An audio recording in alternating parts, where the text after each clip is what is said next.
Hello, this is Menhad Sheikh, and this is the second video assignment of Advanced Functions Night School on trig identities. And I'll be explaining each step of my solution, ensuring that I state all the identities in a maximum of 5 steps. Since we're supposed to deal with the first most complicated side, I decided to go for the left side while the right side stays the same. I first changed cosecant squared x into the reciprocal identity, which is 1 over sine squared x. I did the same with secant squared x by changing that into 1 over cosine squared x.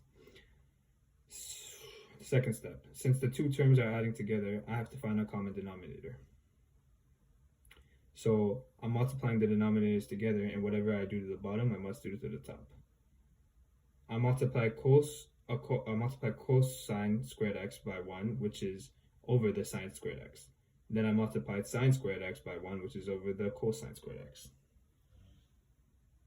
And a third step, cosine squared x multiplied by 1 is just cosine squared x, and sine squared x multiplied by 1.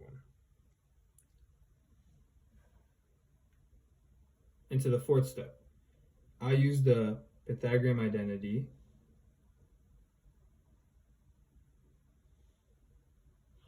on cosine squared x plus sine squared x, which is equals to 1. So that becomes 1 over sine squared x and cosine squared x.